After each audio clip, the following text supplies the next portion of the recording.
Golf Mag est une présentation d'Azimut Leadership. Augmentez vos profits, dominez votre marché. Cette émission a été enregistrée au Club de golf Hemmingford.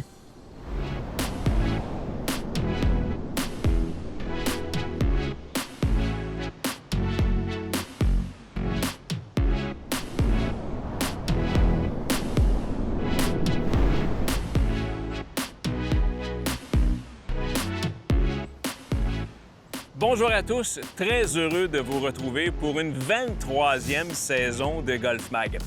Faut dire qu'il y a beaucoup d'eau sous les ponts qui a coulé depuis notre dernière visite ici l'été dernier. En fait, les propriétaires ont redoublé d'efforts pour rendre l'expérience golf encore plus intéressante et enrichissante. Ce qu'on vous propose aujourd'hui, c'est une version 2.0 du club de golf Hemmingford qui célèbre cette année ses 55 ans d'existence. Bon Golf Mag! Les nouveaux propriétaires ont un projet ambitieux de revitalisation et ils n'ont pas chômé. La rénovation du chalet est presque complétée. On a rajouté un deuxième étage à la bâtisse existante et tout a été refait. On y a aménagé la magnifique terrasse qui donne sur le 9e et le 18e trou. On a engagé un nouveau chef. On s'est doté d'un fumoir pour les viandes et il y a maintenant une très belle cave à vin. Ce n'est que le début. Des vestiaires jusqu'à la boutique de golf, c'est une cure de rajeunissement complète qu'a subi le chalet.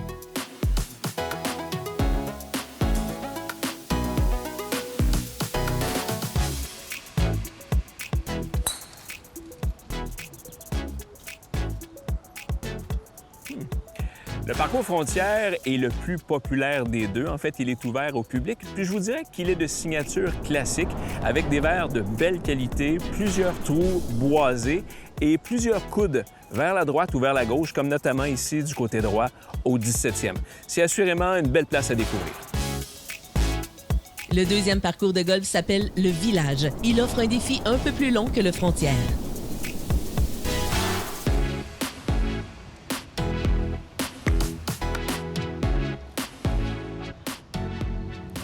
Allez. Ah! Si proche, hein? Bonne rue, mauvaise adresse. Ça doit vous arriver aussi une fois de temps en temps. Ici au club de golf, on est en plein processus de refaire l'ensemble des fosses de sable sur les deux parcours, notamment ici au 13e. Alors, il est probable, lorsque vous allez revenir, que vous allez voir des fosses de sable modifiées. On prévoit aussi améliorer le drainage, question d'optimiser la qualité de jeu, la qualité du terrain. Je ne sais pas si c'est une impression, là, mais plus le gazon est vert, mieux j'ai l'impression de jouer. Je ne sais pas si ça vous arrive pour vous, cette impression-là, mais chose certaine, il n'y a pas meilleur conseil pour mieux jouer que ceux de notre pro maison, Jérôme Blais. Les voici. Le conseil de golf est enregistré au Club de golf L'Express et est une présentation de Mulligan Centre du golf. Voici Jérôme Blais, professionnel en titre au golf Château-Bromont. Aujourd'hui, on parle du bâton qui frappe la balle lors de l'impact. Souvent, les gens me posent la question parce qu'on voit là, à la télé ou on voit d'autres golfeurs frapper et enlever une motte de gazon, dans le fond, un divot. Est-ce qu'on frappe le gazon avant la balle, après la balle? La question est souvent posée, donc je vous l'explique aujourd'hui. C'est sûr qu'on frappe toujours la balle en premier. Si jamais on frappe le gazon avant la balle, on frappe gras et on perd énormément de distance. Donc, on cherche toujours à frapper la balle en premier et par la suite, on arrache le gazon. Donc, à l'impact, j'écrase la balle, j'arrache le gazon et je continue mon élan. Bien entendu, avec un fer court tel un sand wedge, je vais frapper une motte qui est plus grande dans le fond parce que le bâton étant très ouvert, ça agit comme une cuillère et je frappe beaucoup plus abrupt avec un bâton plus court, avec un sand wedge. Aussi, l'angle étant très ouvert, mon angle d'attaque est plus abrupt. Donc, je frappe la balle et mon bâton rentre plus creux dans le gazon. C'est sûr qu'à par la suite, si je frappe avec un fer moyen, un fer 6, et aussi ma position de balle avec les fers courts, on est au centre. Donc, avec un fer moyen, j'avance ma balle légèrement vers mon pied avant. Donc, mon angle d'attaque est moins grand. Je frappe toujours la balle en premier.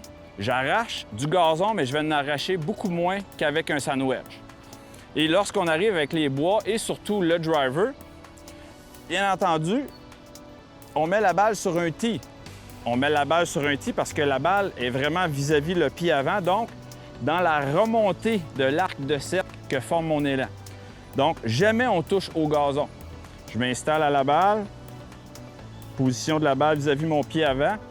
Et là, quand je fais mon arc de cercle, étant beaucoup plus aplati parce que le bâton est plus long, je viens simplement frapper la balle dans le remontant de mon élan, ce qui fait en sorte que je ne touche jamais au gazon. On essaye ça pour terminer le conseil.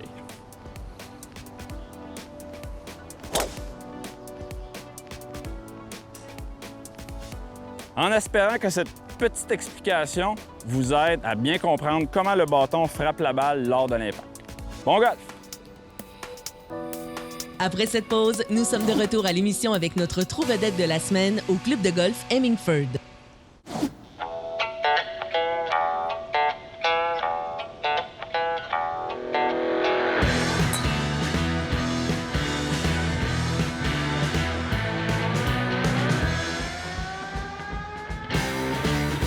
Le parcours village, de son côté, est un parcours privé, donc réservé aux membres et à leurs invités.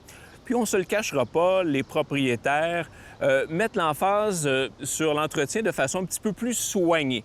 Il n'y a pas une grande différence, mais on le voit très bien ici aux abords du verre, comment, entre autres, les verres sont manicurés de belle façon sur le parcours village.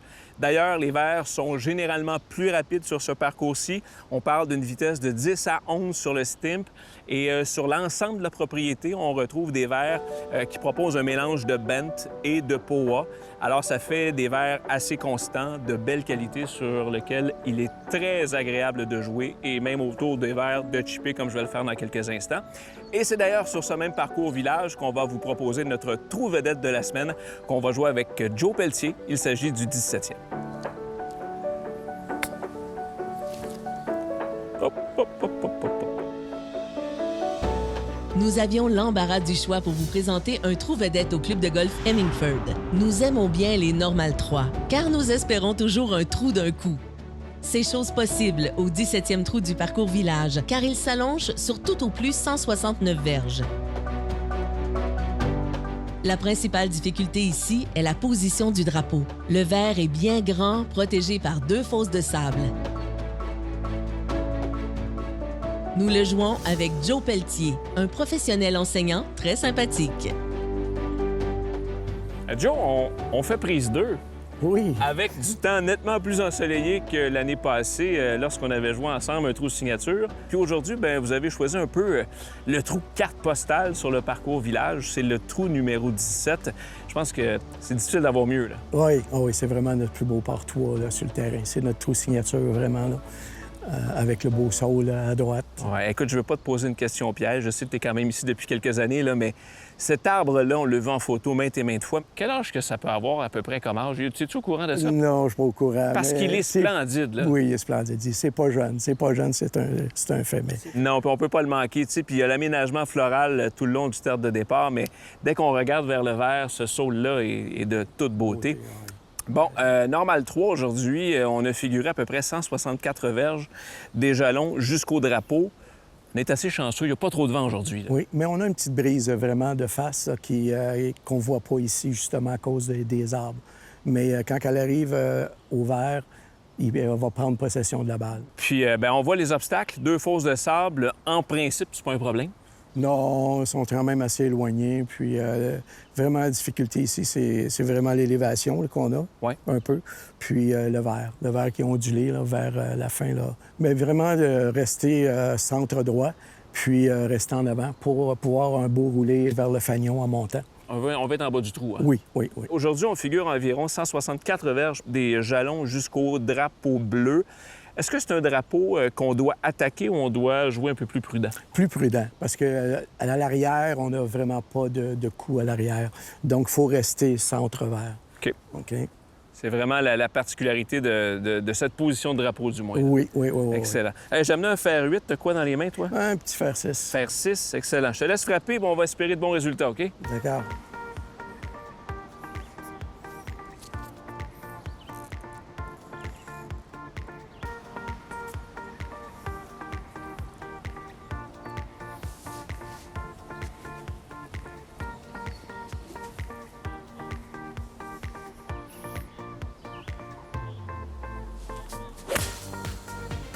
Petit crochet, est-ce qu'il embarque? Non. Pas à ton goût? Non, il est resté à droite. Mais tu vas être sur le vert, je pense. Oui, loin, loin du fanion. Tu vas avoir un pas pire défi de putt, je pense.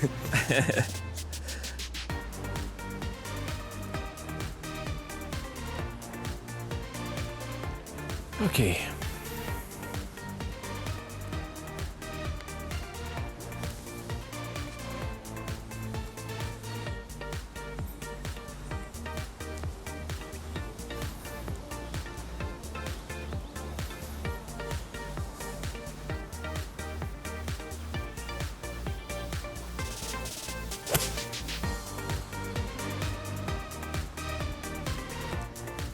C'est un petit peu à gauche, ça. Es-tu assez? Même pas, c'est dans la fosse de sable. Fosse de sable, oui. Peut-être l'impression que le vent l'a ramassé un peu, hein? Je crois que oui, oui, oui. Bon, ben on va aller voir ça. J'ai un petit défi qui m'attend.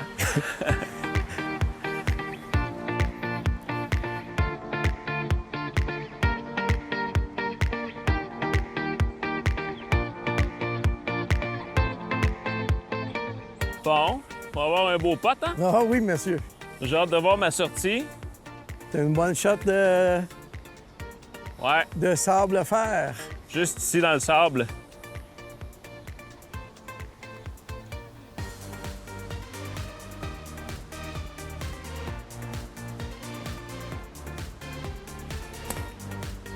Ah, bon coup, Daniel.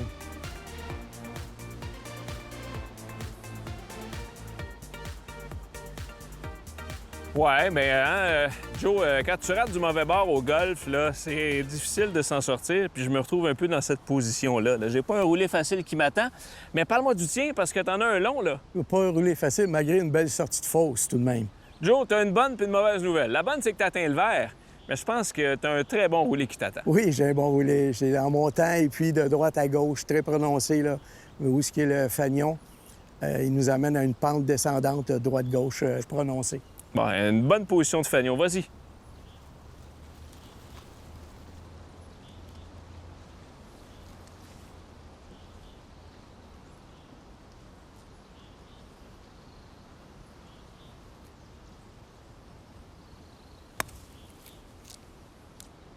Bon, pote, juste un petit peu à court.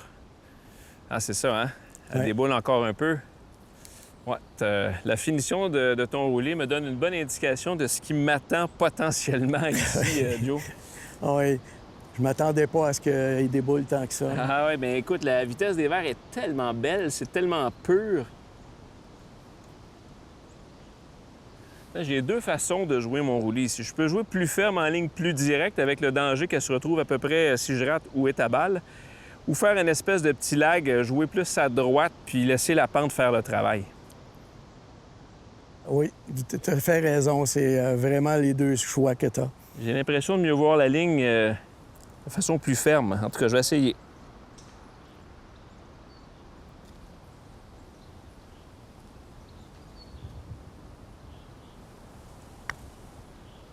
Oui, bon roulé. Ah! Ah, Regarde là, débouler encore. ouais. Pas croyable.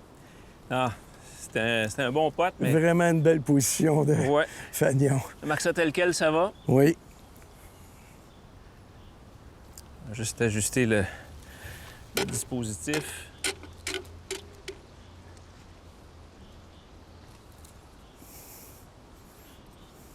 Petit gauche-droite? Ah, j'ai un petit crochet. Oui, gauche-droite, tout petit. Un petit peu en montant.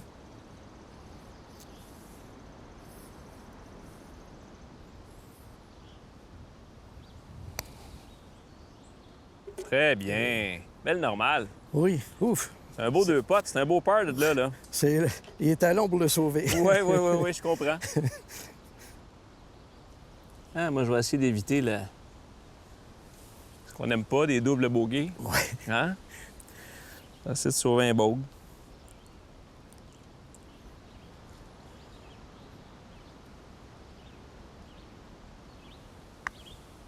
Bien sûr. Ah, bon, voilà. Bon roulé. Bon, ben, j'ai pas fait beaucoup de bogues à Golf Mag dans ma vie, mais, tu sais, pour revenir à ce que je disais tantôt, quand on joue au golf, mieux vaut rater du bon côté du trou. Puis là, dans la situation dans laquelle je me suis trouvé ici aujourd'hui au 17e, j'ai raté à gauche alors que le fanion était à gauche.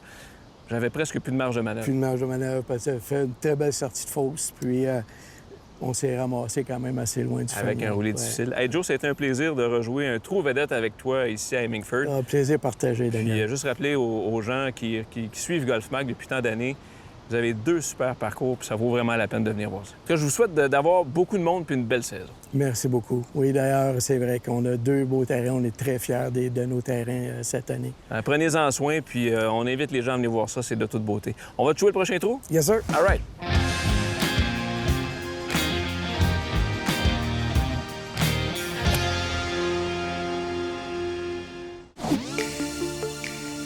Nous sommes heureux de vous présenter le surintendant du parcours, Jordan Favreau. Jordan, quand tu es arrivé ici, qu'est-ce qui t'attendait principalement comme défi avec 2 très beaux 18 trous?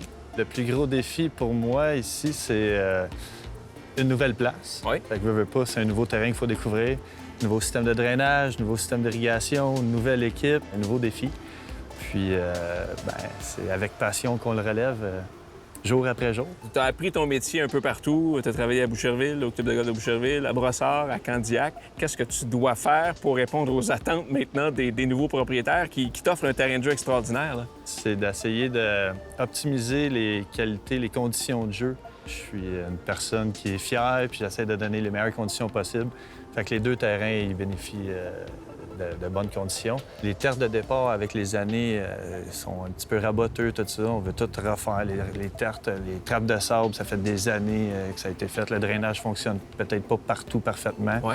Des arbres qui ont poussé avec les années, qui ont peut-être pas leur place. Ils prennent un peu trop de place, C'est justement. ça, exact. Puis avec l'œil de notre architecte Graham Cook, il va venir faire une visite bientôt. Il y a des plans qui ont été établis, puis on y va avec un plan directeur puis de l'amélioration jour après jour. Quelqu'un qui est venu jouer ici il y a 20 ans, justement, est-ce qu'il risque d'avoir une forme de petite surprise, quoi? Par rapport aux conditions de jeu et les qualités, c'est sûr qu'on a une belle saison pour nous. J'ai parlé avec des membres, puis surtout mon adjoint, là, qui fait 17 ans, qui est ici. Ouais. Puis il y a du monde qui l'arrête, puis « Hey, qu'est-ce que vous avez fait au terrain? On comprend pas, ça fait 30 ans qu'on joue ici, on a des conditions pratiquement parfaites. Jordan, merci pour ton temps, puis félicitations à ce que je vois jusqu'à maintenant. Ça m'apparaît être de très belles conditions de jeu. Je te souhaite de vivre de très belles années ici. Bien, merci. Merci à toi. Salut Daniel, bonne partie. Merci.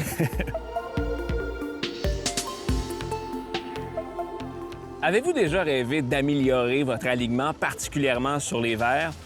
Imaginez-vous donc que Callaway prétend que 88 des golfeurs améliorent leur alignement avec la nouvelle technologie Triple Track.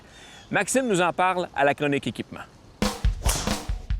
Voici la chronique équipement, une présentation de Mulligan Centre du Golf, maintenant à Belleuil et au quartier 1030.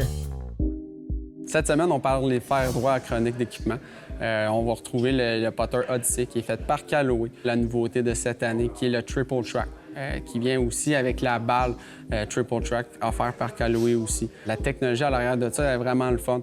Ils l'ont conçu à partir de vraiment les alignements qu'on retrouve sur les pistes d'atterrissage à des aéroports là, pour les avions. Ce qui fait en sorte qu'on va vraiment avoir un alignement qui est amélioré. On va augmenter l'efficacité vraiment de notre putting. Donc, la combinaison du fer droit et des balles Triple Track va vraiment faire en sorte que si on enligne les 3 lignes ensemble, ça va faire améliorer notre alignement.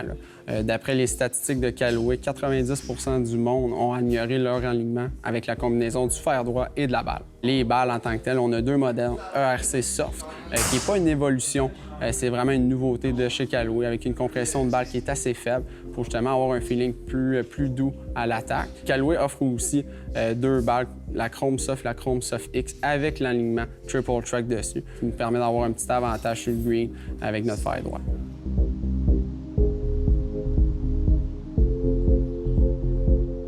Avant de vous laisser, j'aimerais saluer l'initiative et le côté entrepreneur des nouveaux propriétaires du club de golf Hemingford qui n'ont pas hésité à investir et à revamper le club de golf Hemingford. Les 2 parcours ont complètement été revampés. Ce n'est pas terminé. Qui plus est, le pavillon derrière moi est d'une beauté extraordinaire. D'ailleurs, je vous invite vous-même à venir le découvrir. Entre-temps, je vous invite à aimer notre page Facebook GolfMag et même notre chaîne YouTube. Sinon, suivez-moi sur Instagram à Golf Trotter.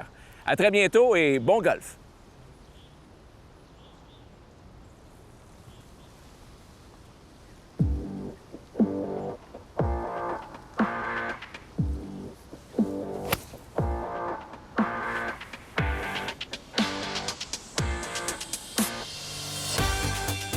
Suivez Daniel Melançon sur Twitter. Aimez notre page Facebook.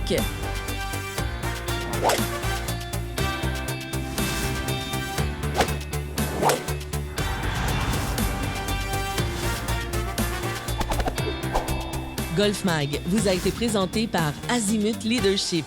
Augmentez vos profits, dominez votre marché. Cette émission a été enregistrée au Club de golf Hemingford.